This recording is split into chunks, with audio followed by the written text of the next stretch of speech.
Hello, everyone, and welcome to episode 106 of Knowing 108 of Knowing Wheel. I'm 2 weeks behind the times, as always, but here we are back again to talk about F1 in the depths of the random spring break that we have.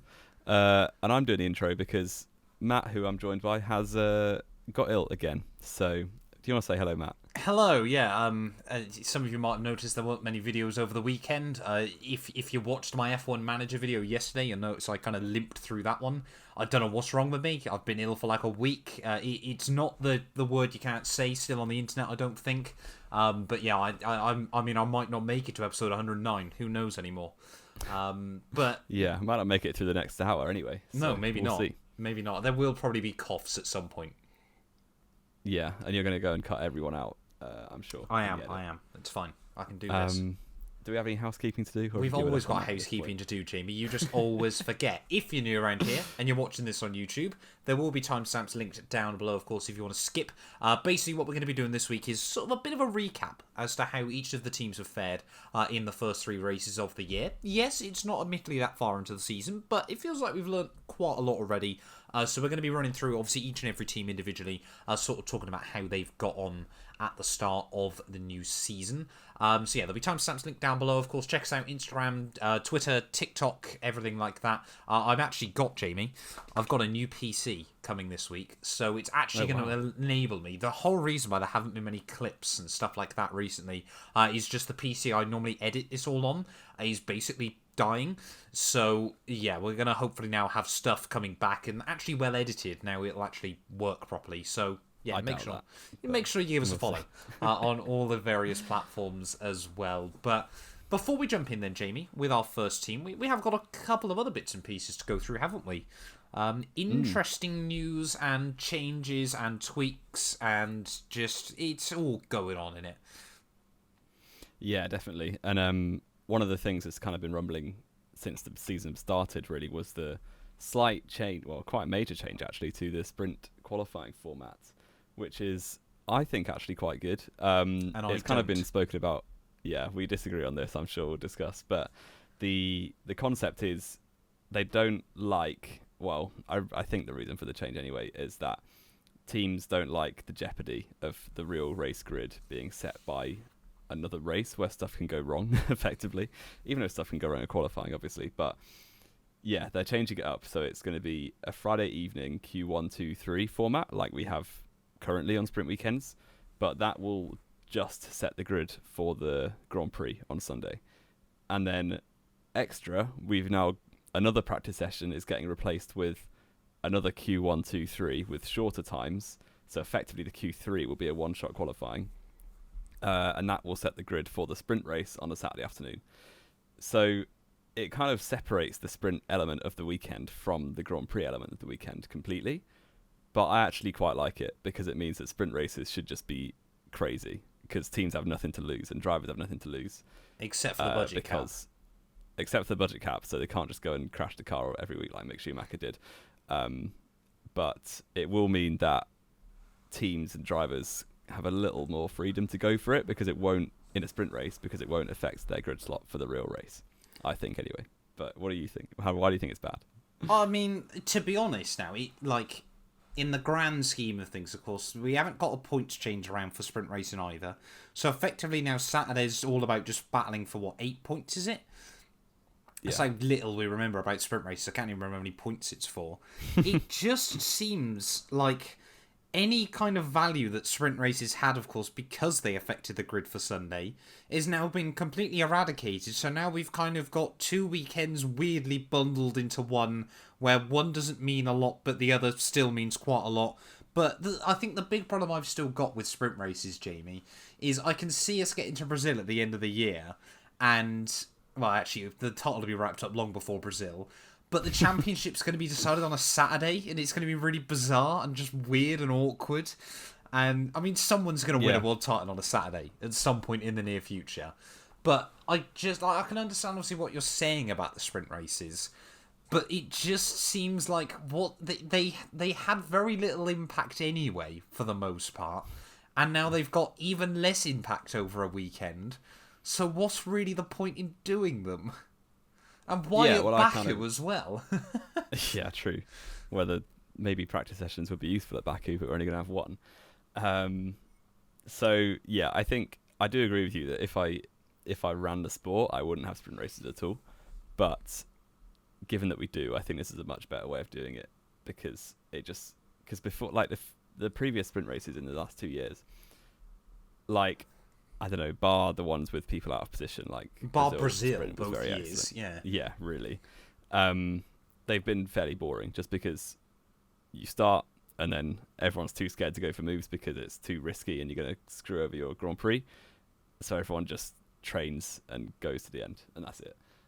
So I think this will help make it more exciting, but I'm just trying to think, of course, just obviously for the mention there, whether, like, if the sprint races are going to be so pointless, give them a bit of extra budget, and then Friday night qualifying still sets the grid for Sunday's race, and then just do a sprint race on Saturday with a reverse grid. At least then you're going to get a bit of action. Yeah, I think F1 teams are massively opposed to reverse grid, to be fair. Absolutely. I would be as well if I was a good team. Williams, I'd be completely going for it, but not for anyone else. Yeah. Like, it's so I don't know. weird. Let us know what you think in the comments. Yeah. About whether you like the new format, whether you like sprint races at all. Yeah, I think we've put our colours on the mast. So yeah, knowing my luck, the way these podcasts go, it's gonna absolutely now deliver a banging weekend in Baku in a few weeks. I reckon it will. It probably will now, because you're just for some reason. It won't be very pure, but no, exactly. And I mean, there's even more format changes apparently coming after that from Imola, of course, which I think is it the next race after Baku, or is it 2 races after Baku? No, it's a couple later. I think it's around 7 or 8 this year. Yeah, they're changing the qualifying format as well again. So not only have we now got weird 2 qualifying sessions some weekends, but Imola and maybe some other weekends, we don't know which, we're now going to see Q1 being mandatory on the hard compound tyres, Q2 mandatory on the mediums, and Q3 mandatory on the softs, which screws the smaller teams even more. Does it? Yeah. Why? How come? Expand. Because occasionally you get the top teams will go out in Q2 on a harder set of tyres to make it through. And now they can't do that anymore, so it's even more just in the same order. On the same compound. Yeah, I suppose it does, like, I don't know, it means that they have more softs for the race. Yeah, but no, that's not the point, though. Pirelli, you're trying to save 2 sets of tyres a weekend. Right, yeah, I suppose. I don't get the motivation behind this rule. Is it just cost saving? Is it like... It's trying to make qualifying more exciting by making it more predictable, which doesn't really make... And I guess tyre warm-up will be more difficult, but then that will just lead to 2 outlaps, and it'll be an absolute mess, like normal. I mean, let's be fair. We both know what's going to happen. They're gonna say that 3 weekends this year are going to use this new tyre rule, and all of them are going to be wet qualifying sessions, and then no one knows anywhere whether it works or not. Like, that's what's going to happen, I bet. They'll do it... Well, what'll happen is they'll do it at Imola. It'll be a wet qualifying session, so then they'll just have to chuck it in like Abu Dhabi or something, so it won't rain, or it's likely not to rain. Yeah. It's just... Yeah. Also, bizarre. if it's a wet to dry Q1, for instance, and it's just the crossover point, you've then got to go out on hards, which will take about 10 years to warm up, so it will just defeat and then that the whole intermediates of are still ended being quicker than the hards. But the softs would have been quicker than the intermediates, and it's just going to be a disaster. And honestly, I now kind of low-key want to see it after that. Just for the chaos it will be funny at least. But it's all getting a little bit weird and wonderful. I mean, it says a lot when we're pretty diehard Formula 1 fans, aren't we, Jamie? As hopefully we're going to find out with Jamie's quiz in just a couple of minutes. No. But the fact that even I think we're struggling now to keep up with all the various formats. Like, qualifying works. Yeah. We like qualifying. We tried this before in 2016. They changed qualifying. It didn't work. It went back to normal again. Qualifying is still one of the fundamental things that works in Formula 1. Why are we trying to fix it? And if they want more cars on the track on a Saturday, just give us an hour qualifying session like they used to back in the day. No, that'd be rubbish. It probably would be. You're absolutely right. But it just, like, qualifying isn't broken. Stop changing it to make it better. Yeah. We literally had a full season in 2005 where we just threw a load of random qualifying sessions out there. and saw what worked. And some of them worked and some of them really didn't. And we landed with Q123, and it was very popular in 06, and we've stuck with it ever since. And yeah, apart from those 2 races in 2016. Yeah. And it actually does work. It's one of very few things in Formula 1 that everyone can kind of agree on, unless you're the owners, I guess. Yeah, absolutely mad. Absolutely mad. And I think the final mad thing we have to talk about before we then get into our little mini pre-season review is Stefano Domenicali, literally today, at the time of recording this, has said Formula 1 is looking at least 25 races in 2024, except for the fact that that's now been said. We've got, 23 races this year, haven't we? Shanghai's meant to be coming back anyway, and now apparently there's talks that Kyalami is basically confirmed. Germany, of course, with Audi coming in, are looking to try and get a Grand Prix back. France, their weird on and off relationship with Formula 1 apparently is still churning up the potential. What tracks are we losing? Belgium's now said it's looking very likely to get another contract renewal. It's the only track in 2023 that hasn't got a contract for next year. Like, what's going on? What tracks are we going to drop? Yeah, it's complicated. It's very confusing. I'm surprised Catalonia is still going, to be honest. It feels like Alonso's doing ever well since 2015. Yeah, but it feels like ever since 2015 we've been like, oh, this is Spain's last year or last few years, and then it's gone. But no, we're getting rid of the chicane. Back. Yeah, at least something's going. I think Mexico is another one, but then Checo's doing well. I think as soon as he goes, that'll be gone. Absolutely, unfortunately. Yeah. Once Checo's gone, Mexico's Grand Prix will be shifted into the US, and they'll have 7. Yeah, that'll make one in each state maybe. It's difficult to really pick out anywhere else, isn't it? There aren't many, it feels like, are on the chopping block, because Formula 1 keeps signing 30-year deals with everyone at the moment. Yeah, exactly. Take the money whilst you can. I feel like Imola's a bit of a stopgap, but then that's... But Imola's just signed a new longer-term deal. Yeah. Like, where do we it's very get rid of some tracks out of all this? I mean, this is the thing as well, of course. Formula 1 now, I mean, this was obviously the other thing Stefano Domenicali confirmed. They're aiming for 30 races a year. We've got it on average now, 1 in every, 4, just under, or just over every 1 in 4 has now got a sprint race with it. We're looking upwards of like 39 races or 38 races, including sprint weekends. Like, how many podcasts can we make, Jamie? Like, how bad is this going to get? Yeah, we're going to be talking to each other way too much. Yeah, it's just something is going to have to give at some point. And I mean, let's be fair, if you're like a new, smaller team that wants to come in, I know Formula 1's not interested in them anymore, but you're going to be looking at that going, that's too much. Unless they do really change around the schedule to make things work, like having all of the Middle East races together, or having all of the European and the US Grand Prix together. Especially if they want to be carbon neutral in 7 years' time. Exactly. I mean, this was the other thing, of course, wasn't it, as well, talking about the calendar next year. They can only now host 1 race in the Middle East at the start of the year, due to, I really don't want to get this wrong, because it's horrendous, but I think it's because of, is it Ramadan? I can't remember off the top of my head. That's horrendous. I think it's because of fasting Ramadan. Yeah, it might be, because I know they're based on lunar calendar. Yes, so they can only host 1 Grand Prix in the Middle East at the start of the year. Surely, what you do, you have Australia, you have Singapore, you have China, you have Suzuka, all there together, rather than flying out and flying back around. You then go into Europe, you do all the races there, and then you go down towards the Middle East.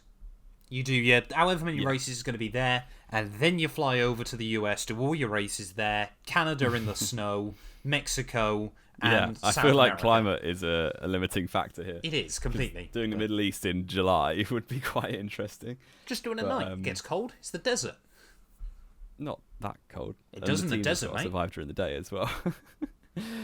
Yeah, the calendar is a topic. We've got 3 weeks of these kind of podcasts, so I'm sure we can bring it up again. And I'm unwell, so I'm grouchy as well, which doesn't do us any favours. Yeah, Matt's being very negative so far, but some of us have got to be the negative ones. So, as we said, we're looking 3 races in to the 2023 Formula 1 season. Quite a lot of things have happened so far this year. Red Bull have taken all 3 race victories, but before we go into that, Jamie, I'm going to do this week's quiz. Interesting. So, Good. it's a pretty simple one, I feel. Jamie183. We're going to wind the clock back. That's good. That's my strength. We're going to wind the clock back exactly 10 years. Oh, excellent. It's pretty simple. It's pretty simple this week. You, Jamie183, are going to give me the top 10 in the Drivers' World Championship after 3 races of the 2023 season, which was the Chinese Grand Prix. Don't give it in order. I reckon I can do it. Actually, we'll make it a little bit easier for you, just because then I want an easy quiz next week. Okay. Yeah, so you've just got to get the top 10 in the Drivers' World Championship. Yeah. After Shanghai 2013. Sorry. Cool. Let me get a timer up. I'll give you a few seconds. Got a timer? To think about it. Yeah. Now you don't have to get them in the right order. Let's have a look. Timer. I'll try and do it in order, but I don't want it to end if I get it wrong. Right. Right. 1 minute. I'm going to give you. Okay. Nice. 3, 2, 1, go. This be wrong straight away, but Raikkonen was correct. I think leading. No. Vettel. Correct. Was in the top 3. Yeah. Alonso was in the top 3. Mark Webber. Yep. Surely. Who else was good? Mercedes, Hamilton, Rosberg. Yep. Sutil, I think, did well. De Resta did well in Bahrain. Yep. Grosjean. Yep. He had a terrible start, actually. You got 2 more. 10, probably not Hulkenberg. Who else haven't I said? Webber. Oh, Massa. Correct. 1 more. Ricardo. Nope. Oh, who else was there? Sauber, no. Force India said. McLaren, Button. Yes. Perez. Yeah, there we go. Wonderful. All 10. Look at that. Wow, so can you try and give me them in the right order then? So, I know Raikkonen had a P1 and a P2, but I think his other result was terrible. So, I would go Vettel. In P1, yeah? Yeah, Correct. Vettel first. Yep. Then... So, Vettel was on 52 points after the opening 3 races. Yeah.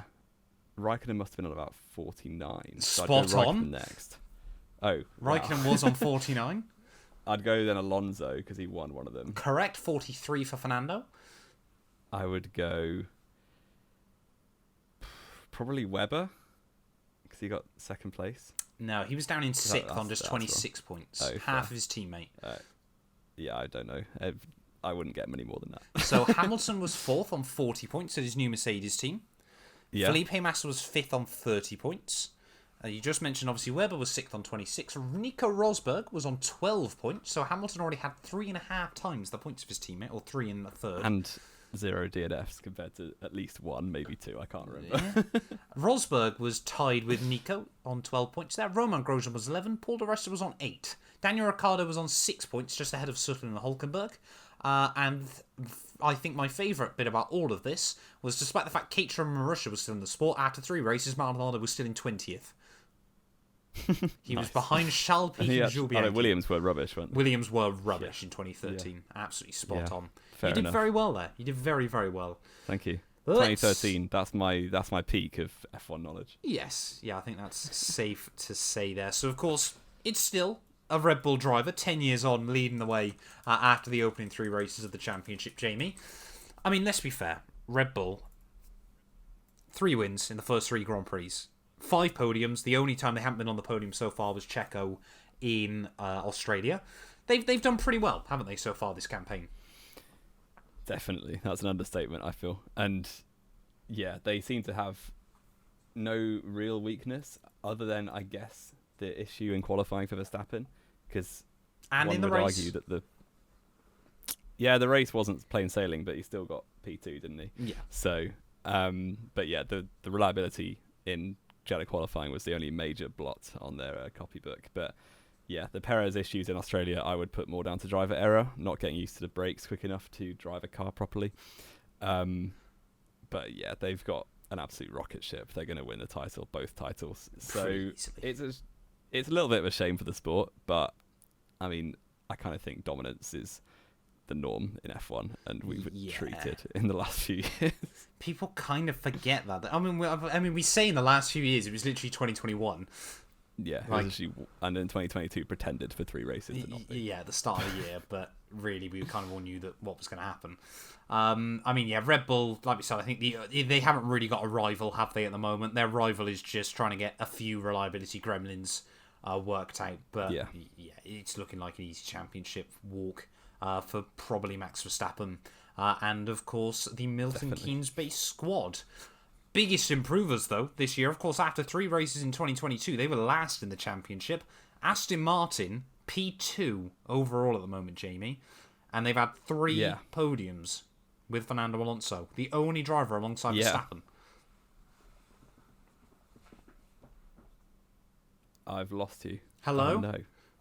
Can you Oh, hear you're me? back. Wonderful. Yes, I can. That was great. I don't know what you led me on to, So, but also Aston Martin are doing very well. I think, yeah. So I just said, of course, that Fernando Alonso, of course, is the only driver to have got a podium in every Grand Prix alongside Max Verstappen. That being said, though, Yes. you could make the case that, all 3 were a little bit lucky. Obviously, A little. Bahrain. We'll say goodbye to our Spanish viewers. Yeah, exactly. Bahrain. Charles Leclerc was looking pretty comfortable for that P3, wasn't he? Let's be fair. Definitely. He was absolutely going to get it. Saudi, obviously, had the penalty removal. I think that was fair enough, though. They were looking like a decent package that weekend. And then, of course, Australia, Mercedes did look to have the better of them until George's engine. George's Russell? George's engine, sorry, decided to go bang. But that being said, you've got to be there to pick up the pieces. And Fernando Alonso has been doing that all year long. And must also be mentioned, Lance Stroll has nowhere near been as good. Was unlucky in Bahrain. But he's not been bad. He hasn't been horrendous, has he? Was unlucky, in Saudi with the engine failure, and probably shouldn't have scored in Australia, but neither should Fernando. No, and I think they've had an excellent start. It's a very, it seems like a car that's easy to work with. Like, they've not really had any issues. They've hit the ground running basically every weekend, which is obviously it's so much easier to work with for a driver, especially when you put Alonso in the car. It will just galvanise the whole team as well. So yeah, I think they can't complain at all.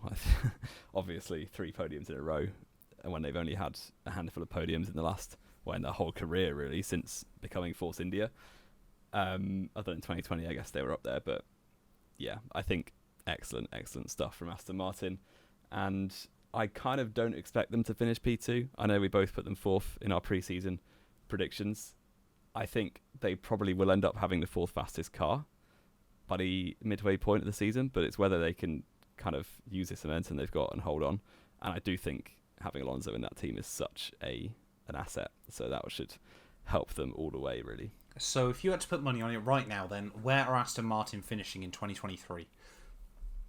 I'd probably say 3rd at this point. Behind Mercedes. Okay, fair enough.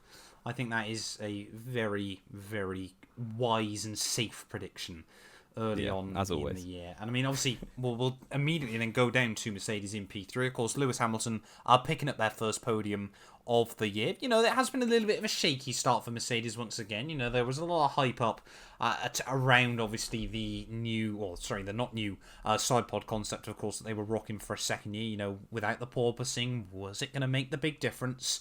The answer's not quite been where we all expected it, but apparently the W14B is in the works. Will it make up all the difference? Probably not. But no, probably not. I do see us in a situation later on in the year where they can kind of hassle Red Bull sometimes and make their life difficult in the same way Red Bull have been able to do to Mercedes in the past. Yeah, because you kind of think Red Bull will bring the early season upgrades that are already in the works, but then they'll have the title buttoned up 8 races in. So you imagine they won't really bother, especially with their limited wind tunnel time, and obviously they're going to stick to the cost cap this year because there's no reason really not to. So yeah, I think they'll certainly close the gap, but more than winning races, obviously they're not going to. I wouldn't say now they're going to win a title or anything like that, but no.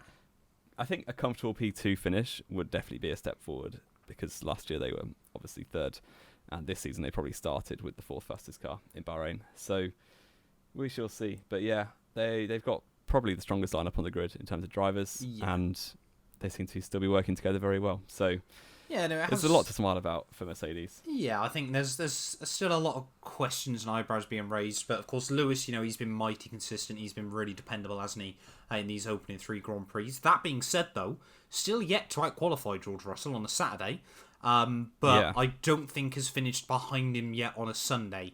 So Hamilton has been looking mighty consistent, of course, at the moment. Currently sat P4, isn't he, in the Constructors' Championship? In the Drivers' Championship, even. But could, him and Fernando battling for that best of the rest, there could be a little bit of tension there. Really good. Really later exciting. on in the year. Bahrain, as you said, they were probably a little bit off the pace still. They were probably the 4th fastest car that weekend. Jeddah, they seem to be a lot closer, but I think that was more Ferrari struggling. But Australia definitely was their best pace so far, wasn't it? And of course, it's looking now like they've basically confirmed that the zero side pod concept is going to get binned off next year, which I think as a Mercedes fan, I can say thank God for that. It only took them 18 months to realise that an F1 car needs side pods. Helpful, isn't it? Some insight right there. Ferrari then, Jamie, where do we start with them? They are an absolute state, I think. They are... it's almost laughable at this point how predictable this season has begun for them. Obviously, you've got one superstar driver who's getting really disillusioned, and one second driver who's a little bit too big for his boots and also a little bit inconsistent. So I can't work out which one you mean for which there. Which one's which?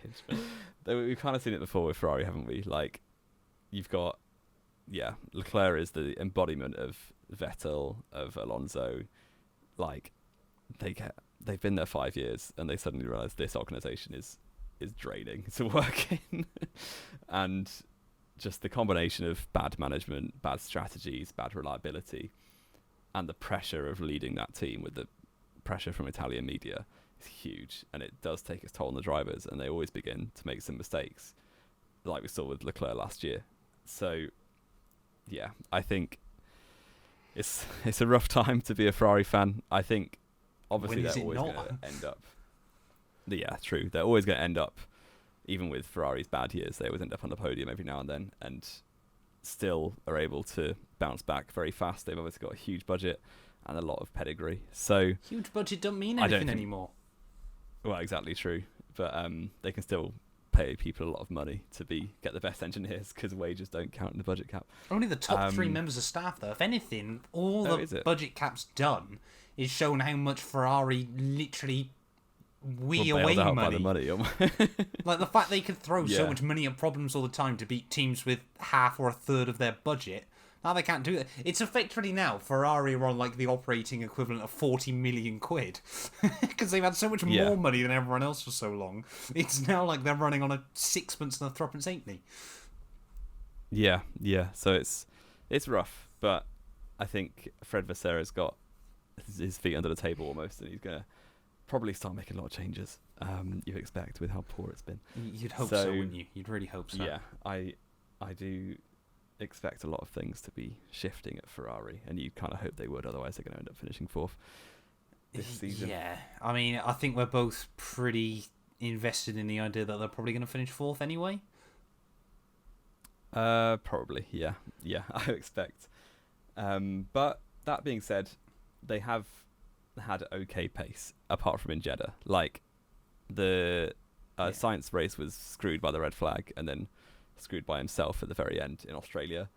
And in Bahrain, they were going to get a podium and a P5 probably until the issue for Leclerc, the reliability, which obviously goes hand in hand with driving a Ferrari. Yeah, I mean, worst 3 races to start the year since worse than 2014, wasn't it? I think. Was it worse than 20? Oh yeah, they got a podium. They got second place 2020, didn't they? Yeah.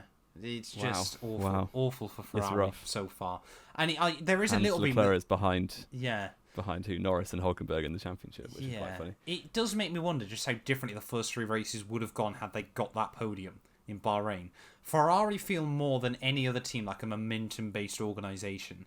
And I wonder whether that failure to get a podium at the start of the year has completely derailed them. But I mean, really for them, the question is, can they hang on to Mercedes and Aston Martin? I think sensibly.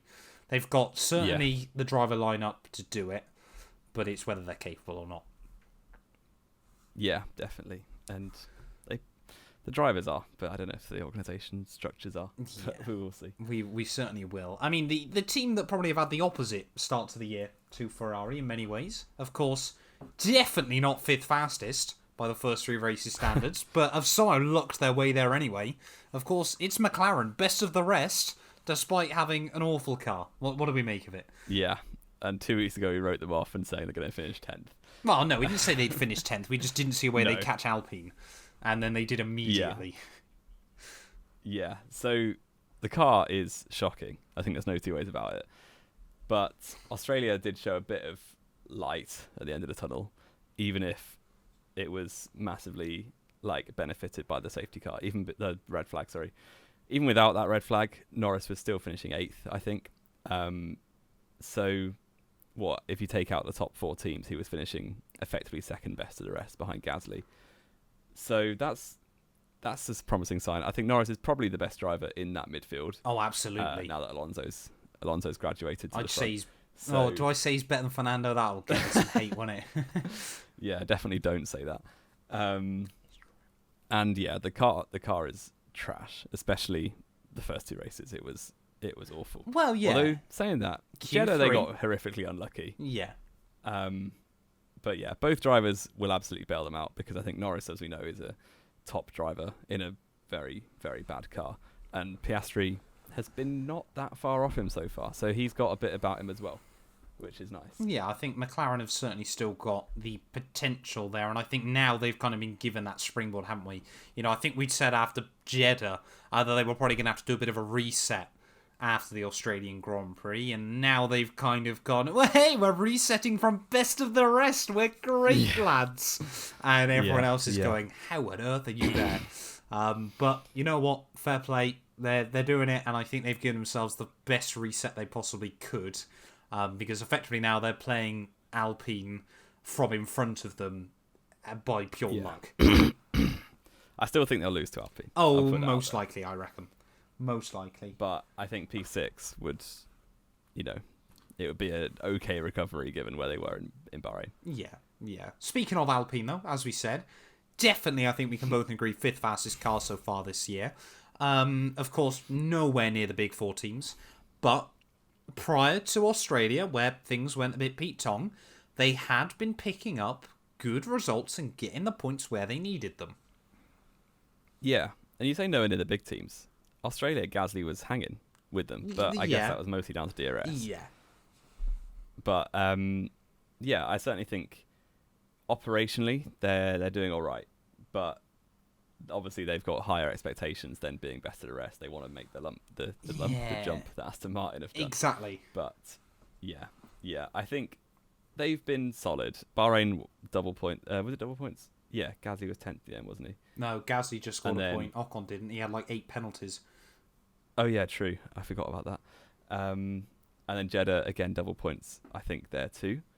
Yes. And yeah, Australia they're on for 5th and 10th, and then it all went wrong at the red flag restart. Yeah. And yeah, I think that is maybe a marker for the rest of the season. I loved the way politically the team were like, right, Ocon, you cannot complain because Gasly's 1 penalty point away from a ban, so we're not going to the stewards. I mean, I don't think the stewards are going to ban Gasly anyway, to be honest. No, I don't think we're not at a stage in Formula 1 at the moment where we've got any renegades like that. We haven't got a Maldonado or a Grosjean character in the sport at the moment. And people go on about how good Grosjean was, but he wasn't. He was still pretty crash prone a lot of the time. He was very good on occasion, in the same way Maldonado was very good on very few occasions. They were both pretty reckless and most of the time not very good. I think genuinely the only driver I can see them potentially dissing out a race ban to is probably Magnussen. But obviously he's nowhere near the points. He's a little dangerous. Yeah, he's nowhere near the points limit at the moment. Yeah. And we don't know enough about the rookies, I guess, to see how reckless they are, but they weren't that reckless. Well, Nick de Vries is quite an old. Oscar Piastri's a good kid, and Logan Sargent's just Logan Sargent, I suppose. Yeah. Yeah. P7, But, Jamie. who are we talking about? Another team Alpine. I would say that are doing better than I expected. Mainly and a thanks certain to driver. Nico Hülkenberg. Who you need to put some respect on his name right now. Yeah. But yeah, I've been very happy with how Haas have started. I think the weird thing is you've kind of got, like, obviously we've spoken, you kind of got the top 4, then Alpine, then the bottom 5, and the bottom 5 I feel like are going to be so interchangeable for the rest of the season in terms of pace on a one like race to race basis. So I don't know, Haas have kind of been there or thereabouts, 7th, 8th fastest, and I think that's kind of where we expect them. We said it a lot in pre-season. The independent teams, they're not going to beat these huge manufacturers that often, but when they do, it's a real, like, that's what they live for, like the pole position in Interlagos. And yeah, the P7 as it was in Australia, which should have been a P3, but I'll not mention that too much this episode. Yeah, was kind of what Hulkenberg returned for, and Magnussen obviously got the point in Jeddah in a much more normal race, but even without the red flag, Hulkenberg was getting probably 9th in Australia. And that's kind of where you got to be to pick up the scraps in those mental races. Yeah. And I mean, yeah, I think Haas can be very happy with themselves so far. I remember pre-season, going back to that, I think obviously you kind of are hyped up Haas a bit more, obviously because Hulkenberg was going there and all this, that and the other. I'd sort of said I think their battle was going to be more with Alfa Romeo behind them. 7 points against 6. Really, those two teams are at the moment still fighting for best of the Ferrari customers, aren't they? But of course, we'll talk about him a bit more in just a second. Will we see Alfa Romeo potentially getting a little bit of Audi funding coming in now? Because they've just not kicked on early on this season. But yeah, obviously, like we said, we're talking about Haas just very briefly.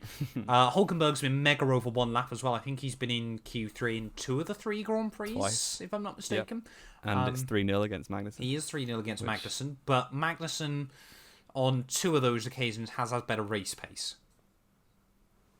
Well, Bahrain and Hulk got damaged, so I'm ruling that one out. No, of course you are. Yeah, I think it's quite well matched, those two, really. Yeah. One lap has always been Hulkenberg's strength. There's so many points available for Saturday. Well, there is now that we've got now on a sprint weekend races. Yep. Yeah, so I think it will be a closely fought battle between those two, but I'm glad that Hulk has a leg up. He's got 6 points I'm sure you are. Gifted a 5-point buffer, which could be a lot this year for those smaller teams. It probably will be a lot when you're fighting for 9th, basically. Yeah. Alfa Romeo, Jamie, where do we start with them? Again, another team a bit like Ferrari, isn't it? Where this time last year we were singing their praises, and I think it's something mad, like they've scored points in 5 of the last 16 Grand Prix, or something ridiculous. Yeah. Now, Bahrain, they looked pretty good. And I'm pretty certain since Bahrain, we haven't actually seen them on TV. Bottas has had 2 races where he's just been in the middle of nowhere, at the back of the field. Yeah, very poor. Zhou Guanyu hasn't, obviously, he did well in Bahrain to take that fastest lap bonus point away. But they're just not doing anything, are they? What's going on? They need some Audi money. Yeah, I think the car is difficult to get on top of. I think seeing what Joe has been posting on Instagram and stuff like that is kind of very unpredictable one session to the next, which in the midfield when the margins are so tight is going to really, really scupper you. And I don't think Bottas is really on top of the car. He's been too busy living his Australian dream over the winter. Going to be retired, I reckon, come the end of the year. That's my call. It wouldn't surprise me, genuinely. Because he's out of contract, isn't he? It's only a 2-year deal. I can't remember. I can't remember if it was 2 or 3. Yeah. 2 races out of 3, Zhou has been the faster driver. I think it's 2-1 to Bottas in qualifying. Maybe I believe so. But yeah, I think I'm glad that they're closely matched. Obviously, I'm a Zhou fan, so I'm glad that he's going to keep Théo Pourchaire out the seat for another year. And yeah, I think the car is really not there, but Zhou did very well to get the points from the back of the grid in Australia, and obviously Bottas in Bahrain, which has always been quite a strong track for Sauber in the past, especially Alfa Romeo. Yeah, he got 8th. Was it 8th in Bahrain? It was. So yeah, I think likewise with Haas, they're going to be kind of picking up the scraps on their strong weekends and getting 2 points in Australia is probably a good start, and obviously the 4 in Bahrain to go with it. So they'll be fighting for P7, P8, those two. Yeah, I think certainly it's going to be the battle between them, isn't it? And then, of course, we moved back to our bottom 2 teams, which I'm pretty certain we had both of these two, didn't we, at the bottom of the championship in our pre-season predictions. AlphaTauri and Williams. I guess we can kind of just bundle them up a little bit. AlphaTauri, of course, seemed to be slower than Williams over 1 lap. But still, Williams just cannot build a race car for whatever reason. It's still, we've spoken about this for so many years now. Williams build a car with good numbers, but as soon as a gust of wind comes, as Alman found out in Australia, they have not got a good stable car, have they still? A consistent car, which of course you need in Formula 1. Because if you've got no idea what it's going to do, then you're going to struggle. Yeah, and a race is 56 laps, there or thereabouts. So, yeah, being good over 1 lap and not over 56 is a problem. But, yeah, should we talk about AlphaTauri first? Yeah, I guess. Yeah. I think their car is terrible, to be honest. But we kind of expected that, didn't we? Because, yeah, I think they've been taking a few gradual steps back ever since 2021 at the end of that regulation cycle. And we do see this often with AlphaTauri because obviously they're not designed to win races or win championships. So they're often left at the bottom. And it's kind of those random years like 2021 or 2020 or 2008 where they just randomly are good. And this is not one of those years. So, yeah, it's a shame, but I do think also they're not helped by probably the weakest lineup on the grid. I think we agreed on that in pre-season. Yeah. So, yeah, Tsunoda's done all right, to be fair to him. As you'd hope. Obviously, two P11s and a P10 to start the season isn't ideal, which leaves him, P9 in the championship. No. And Sargent has been... Oh, sorry, the team, yeah. The team, yeah, not Tsunoda. And then Sargent's been kind of a typical rookie in my mind. He had a solid Bahrain debut. I think rookies often are good when the pressure's on them in race 1. And then since, it's been a little bit mistake-ridden. So that's a shame for him. Jeddah qualifying was an absolute mess, and he never really recovered. And then the Australia he was just kind of nowhere. And then at the end, he just killed... Wait. No, he got Sargent. Yeah, I'll say you've got completely the wrong driver there, haven't you? AlphaTauri. No. Yeah, I have. De Vries, sorry, not Sargent. Shows how much attention I've been paying. Knowing wheel. Forgetting completely who drives for who, but here we go. De Vries has been incredibly unspectacular to me. I mean, we'd kind of said this, hadn't we? Obviously, when he had that race in Italy last year and then AlphaTauri scrambled to get him signed, we were both kind of there going, yeah, it seems like it's a bit overplayed, good track for the car, pretty easy track. But I think, for Yuki, don't get me wrong, very, very happy for him. Of course, he really needed to come in and assert himself as the number 1 within that team. Of course, now Marco's banging on about how he might get the Red Bull seat in the near future. Not sure I believe that one, but, it is what it is. But has sort of led that team, which I think was really, really important. Of course, I think the big one, isn't it, now, is, of course, Liam Lawson winning that Super Formula race. Debut Super Formula race. It's a mad list. I don't know if you've seen this, of debut races in different series that Liam Lawson has won in. I actually haven't, no. So he's and won I quite like now. Liam Lawson, so I'm a fraud. He's won now in Super Formula on debut, Formula 2 on debut, European Formula Open on debut, DTM on debut, and I think it was either European or Formula 3 as well. Every series he seems to come into, he wins on his first weekend. So I wonder whether being away from Formula 2 is going to help him in probably a less competitive grid to make him look better. Because, of course, if he can string together a good Super Formula campaign, I think AlphaTauri will give him a year. Probably, if I was picking at the moment, in place of Nick de Vries. Yeah, I think I agree with that. And I'm glad, because I think Liam Lawson deserves a shot at F1. I think his luck in F2 was horrific ever since the point I chose to follow him. So, yeah, as it goes usually, when I pick a junior driver to support. But, yeah, I really like Liam Lawson. I hope he gets a shot in F1. And he's had a good start to Super Formula, so hopefully. I've just had a look down the list. Kamui Kobayashi races in Super Formula, which is nice. He does, you're absolutely right. As does Nobuharu Matsushita. Yep. Chembolok Bassi, which is a bit weird. and Giuliano Alesi. Yeah, so Giuliano Alesi's been there for years. Mediocre names. Just always remember, when you mention Giuliano Alesi, Jimmy, you have to mention the fact, remember, his dad sold his road legal Ferrari to fund his son's junior career. Yeah, you have to. You must wake up in the morning and just think, I could have a Ferrari, but I got a mediocre kid kicking about in Japan. Anyway, well, we've gone very off topic very quickly there. Last but not least, I mean, Jamie's already spoke about them. I've already spoiled it. Logan Sargent at Williams, of course. He's not been bad, in my opinion. I think you've given him quite a bit of stick there. But I think the pace has been a lot better. Of course, he's still a rookie. Williams is probably the best team to give him, a bit more time to learn. Albon, of course, has been very, very good over one lap.